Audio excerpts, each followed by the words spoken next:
차를 사면 붙는 개별 소비세, 내수를 살린다는 취지로 정부가 이 세금을 깎아주기로 했습니다. 먼저 차를 산 사람은 세금을 돌려받을 수 있는 건데요. 그런데 수입차들은 환급 계획이 없다고 밝혔습니다. 소비자만 혼란을 빚었는데 정부도 책임이 있다는 지적이 나오고 있습니다. 신호 기자입니다.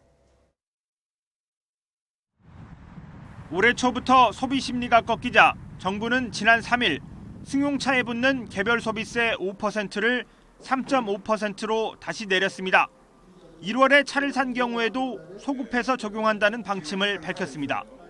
승용차에 대한 개별 소비세 이게 12월 말로 끝났는데 다시 6월 말까지 재인하하고 올해 1월 1일 판매분까지 소급하에 적용하도록 하겠습니다.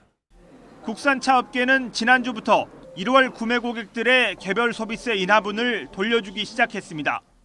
하지만 BMW는 지난달 판촉 행사로 차값을 이미 내려줬다면서 환급 정책에 따르지 않겠다고 밝혔습니다. 벤츠는 1월 신차 두 가지 모델 구입 고객 900여 명한테만 환급을 진행할 예정이고 폭스바겐도 1월에 팔린 차 가운데 1월에 통관된 차량 10대 미만에 대해서만 환급 의사를 밝혔습니다. 프로모션을 진행을 했긴 했는데 이제 어쨌든 그 개소세 인하분에 대해서 이제 그걸 이제 할인을 해줬던 거죠. 소비자들은 수입차들이 판촉 행사를 벌인 것을 세금을 깎아준 것처럼 포장하고 있다고 지적합니다. 프로모션 부분에 대해서만 얘기를 했지 뭐 별도의 개소세 인하 부분까지 포함되어 있다라고 얘기는 못 들었어요. 관세청에서 그거를 소급 적용이 돼갖고 돌려준 건데 당연히 소비자들한테 그걸 돌려줘야죠. 벤츠와 BMW, 폭스바겐 3사의 지난달 국내 판매량은 8,000대가 넘습니다. 소비자 수천 명이 개별 소비세를 돌려받을 수 있는지 없는지 모호한 상황인데 혼란이 생긴 데는 정부 책임도 있습니다.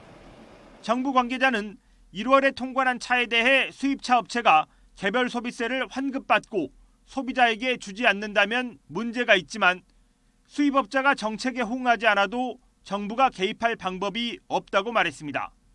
너무 늦게 시행을 했다는 것이죠. 정부의 정책에 대한 부분들은 이 작년 12월 달에 시행을 했으면 연속으로 이어지면서 이런 문제가 생기질 않는데 정부에서도 일관되면서도 빠른 정책 시행에 대한 부분들이 분명히 필요하다고 보고 있습니다. 정부는 지난해에도 가방과 시계 등 수입 명품에 대한 개별 소비세를 내렸다가 수입 업체들만 혜택을 누린다는 비판이 제기되자 조치를 취소했습니다.